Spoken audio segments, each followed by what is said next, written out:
بسم اللہ الرحمن الرحیم۔ السلام علیکم۔ آج 20 اپریل بروز ہفتہ ہم بات کریں گے دو اہم ایشوز کے حوالے سے۔ لاہور ہائی کورٹ نے ججز کے کام میں اور جو دباؤ تھا، مداخلت تھی، اور جو ججز کا خط تھا اسلام آباد ہائی کورٹ کا، اور جس طریقے سے ججز کو کام کرنے میں دشواری کا سامنا تھا، پہلی ہائی کورٹ ہے لاہور ہائی کورٹ جس نے اس معاملے پر آج خود فل کورٹ طلب کر لیا ہے اور فل کورٹ کا اجلاس بلا لیا گیا ہے۔ لاہور ہائی کورٹ کی جانب سے chief justice Lahore high court کا یہ ایک دلیرانہ اقدام ہے جو انہوں نے، چونکہ ابھی تک اسلام آباد ہائی کورٹ جن کے ججز کا معاملہ تھا اور جو سپریم کورٹ آف پاکستان تک پہنچا، لیکن ان کی جانب سے لیٹر ضرور جاری کیا گیا ہے، تجاویز ضرور مانگی گئی ہیں چیف جسٹس اسلام آباد ہائی کورٹ آفس سے، لیکن اس طرح فل کورٹ کسی اور ہائی کورٹ نے ابھی تک نہیں بلایا۔ اس کی تفصیل میں آپ کے ساتھ شیئر کروں گا اور میں آپ کو بتاؤں گا ریزننگ کیا ہے، اور ساتھ ہم بات کریں گے اسلام آباد ہائی کورٹ کی بھی بات کریں گے۔ اس سے پہلے میں آپ کو بتاتا چلوں کہ سول جج کی اہلیہ کا ایک کیس سامنے آیا تھا، سول جج کے خلاف بھی یہ مقدمہ درج ہوا تھا مبینہ تشدد کا، اور جس میں ایک گھریلو ملازمہ پر تشدد کیا گیا تھا، اور مقدمہ درج ہوا، اور مقدمہ درج ہونے کے بعد باقاعدہ طور پر جج صاحب کے خلاف کارروائی کے لیے بھی ہائی کورٹ سے رجوع کیا گیا تھا۔ ایک جے آئی ٹی بنائی گئی تھی، جے آئی ٹی نے جج صاحب کو، جو سول جج تھے عاصم حفیظ صاحب، ان کو بلایا تھا، لیکن عاصم حفیظ صاحب پیش نہیں ہوئے تھے، اور پھر لاہور ہائی کورٹ نے ان کو او ایس ڈی بنا دیا تھا، اور اسلام آباد ہائی کورٹ میں بھی چیف جسٹس عامر فاروق صاحب کی عدالت میں بھی ایک انہی سے متعلق ایک مقدمہ تھا، لیکن جس کے اوپر خیر بعد میں کوئی ہمیں پیش رفت نظر نہ آئی۔ ڈسٹرکٹ اینڈ سیشن کورٹس اسلام آباد میں سول جج عاصم حفیظ کی اہلیہ اور مرکزی ملزمہ سومیہ عاصم کے خلاف کم سن گھریلو ملازمہ تشدد کیس پر جو مقدمہ درج ہوا تھا، اس میں باقاعدہ طور پر جو ٹرائل شروع ہو چکا ہے اس پر سماعت ہوئی۔ مرکزی ملزمہ سومیہ عاصم کی جانب سے آج حاضری سے استثناء کی درخواست دائر کی گئی، جو عدالت نے منظور کر لی۔ جج عمر شبیر صاحب کا کہنا تھا کہ پروسیکیوشن کی جانب سے سیکشن 224 کے چارج کو شامل کرنے کے حوالے سے درخواست دائر کی گئی ہے، پہلے اس درخواست پر دلائل دیں۔ پہلے ایک چارج فریم ہو چکا ہے، پی پی سی کا سیکشن 224 بھی ایڈ کروانا چاہتی ہے، ان کی جانب سے جو حکام ہیں ان کی جانب سے یہ گزارش تھی کہ جناب اس میں سیکشن 224 بھی ایڈ کیا جائے۔ اب سیکشن 224 ایڈ کرنے کے لیے چارج میں اپلیکیشن دی پروسیکیوشن نے، تو عدالت نے جو سومیہ عاصم تھی ان کے وکلا سے کہا کہ آپ پہلے اس پر دلائل دیں۔ سومیہ عاصم کے وکیل نے کہا کہ ڈاکٹر کی جانب سے سومیہ عاصم کو 1 ہفتے کا بیڈ ریسٹ بتایا گیا ہے، تاریخ لمبی دیں، جس پر جج عمر بشیر نے کہا کہ سومیہ عاصم ایک تاریخ پر آتی ہیں اور 2 مرتبہ ان کی حاضری سے استثناء کی درخواست آ جاتی ہے، یہ سلسلہ کب تک جاری ہوگا؟ فرد جرم میں ایک نیا چارج شامل کرنے کے حوالے سے پروسیکیوشن کی درخواست پر آئندہ سماعت پر آپ دلائل دیں تاکہ میں اس کو ڈیسائیڈ کر کے پھر کیس کو آگے بڑھا سکوں۔ عدالت نے کیس کی سماعت 27 اپریل تک ملتوی کر دی۔ دوسری طرف آپ جانتے ہیں کہ اسلام آباد ہائی کورٹ کے 6 ججز، جسٹس محسن اختر کیانی صاحب، جسٹس طارق محمود جہانگیری صاحب، جسٹس ارباب محمد طاہر صاحب، جسٹس بابر ستار صاحب، جسٹس سمن رفت امتیاز صاحبہ، اور ان کے ساتھ جسٹس اعجاز سردار اعجاز اسحاق خان صاحب، یہ 6 ججز تھے جنہوں نے خط لکھا تھا سپریم جوڈیشل کونسل کو۔ اس سے پہلے 7 ججز کا خط تھا جو چیف جسٹس اسلام آباد ہائی کورٹ کا تھا، جس میں جسٹس میاں گل حسن اورنگزیب صاحب بھی تھے، اور جب سپریم کورٹ کو خط لکھا گیا تو پھر صرف 6 ججز کے دستخطوں سے یہ خط تھا، لیکن جو یہ ایشو تھا اس کے اوپر جسٹس میاں گل حسن اورنگزیب بھی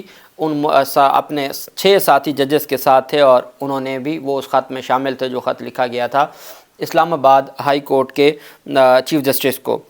اب اس پر سپریم کورٹ آف پاکستان میں معاملہ گیا، اور سپریم کورٹ آف پاکستان نے از خود نوٹس لیا۔ پہلے تو ایک انکوائری کمیشن بنا، انکوائری کمیشن کے جن کو سربراہ بنایا گیا تھا وہ خود پیچھے ہٹ گئے، اور ملبہ سوشل میڈیا پہ ڈالا گیا، لیکن جو تصدق جیلانی صاحب تھے انہوں نے کہا جی کہ میں خود سمجھتا ہوں کہ آئینی اور قانونی طور پر یہ معاملہ سپریم کورٹ کا یا سپریم جوڈیشل کونسل کا ہے، یہ انکوائری کمیشن کا معاملہ نہیں ہے، لیکن پھر بھی ملبہ سوشل میڈیا پہ ڈالا گیا۔ وہ کل کسی نے لگائی تھی پوسٹ، انہوں نے کہا کہ یہ حکومت فیک نیوز کا بہانہ کر کے، یا باقی لوگ فیک نیوز کا بہانہ کر کے میڈیا پر اور سوشل میڈیا پر پابندیاں تو لگانے کا سوچتے ہیں اور لگاتے رہتے ہیں، اور اپنے آپ کو تو یہ ایسا دودھ کا دھلا سمجھتے ہیں کہ جیسے ایک ایک ووٹ گن کے انہوں نے کوئی صاف ستھرا ووٹ حاصل کیا ہے اور اس ووٹ سے یہ حکومت بنی ہے، جو فیک نیوز پر ایک ایک خبر پر یہ بہت نظر رکھتے ہیں۔ تو یہ حقیقت ہے فارم 47 کس طریقے سے بنے، اور اب بھی ضمنی الیکشن کل ہونے جا رہے ہیں، دوبارہ سے یہ بھی خبریں سامنے آ رہی ہیں کہ جہاں جہاں الیکشن ہوگا وہاں انٹرنیٹ اور موبائل فون سروس بند ہوگی۔ تاکہ فارم 47 اور پھر چیزیں مینج بہتر انداز میں ہو جاتی ہیں نا، ڈسپلن ہو جاتا ہے۔ خیر، تو اس پر اب اسلام آباد ہائی کورٹ نے ججز کو خط کیس میں چیف جسٹس اسلام آباد ہائی کورٹ آفس کی جانب سے چونکہ آج کو نوٹس لیا سپریم کورٹ نے، اور سپریم کورٹ نے پھر 7 رکنی بینچ نے کہا کہ ایک تو فل کورٹ اس کو سنے گا، پھر انہوں نے سپریم کورٹ بار ایسوسی ایشن اور پاکستان بار کونسل اور 5 ہائی کورٹس کے جو رجسٹرار ہیں ان کو آرڈر میں کہا کہ آپ اپنی تجاویز بھیجیں۔ ان تجاویز کو لینے کے لیے اسلام آباد ہائی کورٹ نے سپریم کورٹ کی ہدایات پر ہائی کورٹ کے تمام ججز سے تجاویز مانگ لی۔ اب اسلام آباد ہائی کورٹ کے ججز کی جو تجاویز ہیں وہ تو پہلے ہی جا چکی ہیں، لیکن فل کورٹ نہیں بلایا۔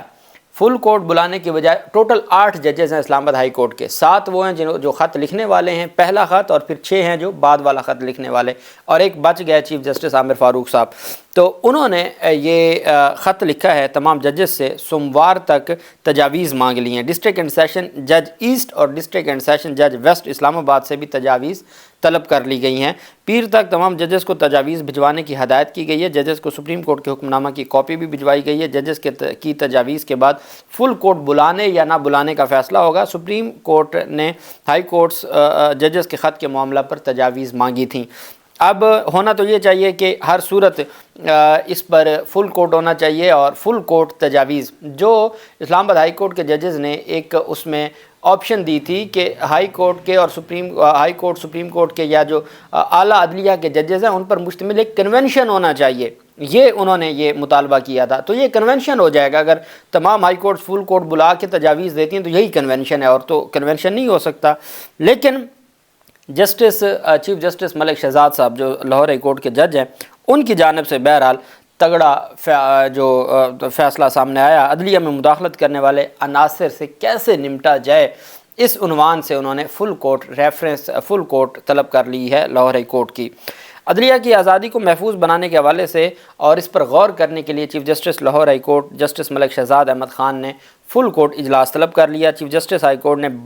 22 اپریل کو دوپہر 1:30 بجے تمام ججز کا اجلاس طلب کر لیا۔ فل کورٹ اجلاس کا ایجنڈا بھی جاری کر دیا گیا، جس میں کہا گیا کہ اس میں غور کیا جائے گا کہ عدلیہ کی آزادی کو کیسے محفوظ بنایا جا سکتا ہے۔ اس میں کہا گیا کہ عدلیہ کی آزادی کو کمزور کرنے والے عناصر سے کیسے نمٹا جا سکتا ہے۔ اجلاس میں اس کا لائحہ عمل مرتب کیا جائے گا۔ جاری اعلامیہ میں کہا گیا کہ میٹنگ میں لاہور ہائی کورٹ کے تمام ججز لازمی شرکت کریں۔ پرنسپل سیٹ کے علاوہ دیگر علاقائی بینچز میں کام کرنے والے ججز ویڈیو لنک کے ذریعے اجلاس میں شرکت کریں۔ 25 مارچ کو اسلام آباد ہائی کورٹ کے 6 ججز نے جو اداروں میں یا عدلیہ میں اور ججز کے کام میں ایجنسیوں کی مداخلت اور مبینہ مداخلت اور دباؤ میں لانے سے متعلق سپریم کورٹ کو جو خط لکھا تھا، اور اس میں کہا گیا تھا کہ ہم بطور اسلام آباد ہائی کورٹ کے ججز سپریم جوڈیشل کونسل سے ایگزیکٹو ممبران بشمول خفیہ ایجنسیوں کے ججز کے کام میں مداخلت اور ججز کو دباؤ میں لانے سے متعلق رہنمائی چاہتے ہیں۔ خط میں کہا گیا تھا کہ یہ معاملہ سپریم کورٹ اس فیصلے کے نتیجے میں سامنے آیا، جس میں سپریم کورٹ کی جانب سے شوکت عزیز صدیقی کی سال 2018 میں برطرفی کو غلط اور غیر قانونی قرار دیا گیا، اور کہا گیا کہ شوکت عزیز صدیقی کو ریٹائرڈ تصور کیا جائے گا۔ اس کے ایک روز بعد مختلف حلقوں سے اس کی تحقیقات کے مطالبے سامنے آئے، پھر ایک فل کورٹ ہوا۔ فل کورٹ کے ساتھ ہی چیف جسٹس کی ملاقات ہوئی شہباز شریف کے ساتھ 28 مارچ کو۔ 30 مارچ کو اسلام آباد ہائی کورٹ کے ججز کے الزامات پر ایک رکنی کمیشن تصدق جیلانی کی سربراہی میں بنایا گیا۔ 31 مارچ کو اسلام آباد ہائی کورٹ کے 6 ججز کے خط کے معاملے پر 300 چوٹی کے وکلاء نے خط لکھا، آرٹیکل 184(3) کے تحت از خود نوٹس لینے کا مطالبہ کیا، اور 1 اپریل کو چیف جسٹس قاضی فاضل عیسیٰ نے معاملے کا از خود نوٹس لیتے ہوئے 7 رکنی لارجر بینچ تشکیل دیا، اور پھر اس کے بعد انہوں نے کہا تھا کہ یہ تمام کی تمام جو تجاویز ہیں وہ دیں۔ ان تجاویز کو مد نظر رکھتے ہوئے لیکن اب لاہور ہائی کورٹ کے جو چیف جسٹس ہیں انہوں نے اپنی فل کورٹ صرف اس لیے نہیں بلائی کہ جی جو کہا گیا ہے ان کو ہی صرف اس وجہ سے نہیں، یہ سارے معاملات کو ہم نے دیکھنا کہ جی چونکہ سپریم کورٹ آف پاکستان نے تجاویز مانگی ہیں تو ہم سپریم کورٹ آف پاکستان کو تجاویز دے دیں، کیا صرف اس مقصد کے لیے نہیں، انہوں نے کہا کہ ہم اپنے معاملات کو دیکھیں گے مداخلت کے حوالے سے۔ اب پہلا to discuss and to consider how best to protect independence of the judiciary and to put in a place a mechanism to affix liability for those who undermine such independence and clarity for the benefit of individual judges, the course they must take when they find themselves at the receiving end of interference and or intimidation by members of the executive. کہ ہم نے خود سر جوڑ کے بیٹھنا ہے اور یہ دیکھنا ہے کہ ہم نے اس طرح کے معاملات کو کیسے ہینڈل کرنا ہے۔ اگر کسی انفرادی جج کو کوئی تھریٹ کرتا ہے، کوئی دباؤ میں یا پریشر میں لانے کی کوشش کرتا ہے، ہم نے اس سے کیسے نمٹنا ہے۔ In the light of the direction of supreme court Pakistan passed in judgment dated 3/4/2022 in suo motu case number 1/2024، اس کے مطابق ہم نے یہ ڈسکس کرنے کے لیے کہ کس طریقے سے ہم نے ان چیزوں کو ہینڈل کرنا ہے، چودھری عبدالرشید عابد یہ رجسٹرار صاحب ہیں، ان کی جانب سے تمام معزز ججز کو یہ بھجوا دیا گیا ہے اور فل کورٹ میٹنگ طلب کر لی گئی ہے۔ The honourable chief justice has been pleased to convene full court meeting on 22/4/2024 at 1:30 PM in the new judges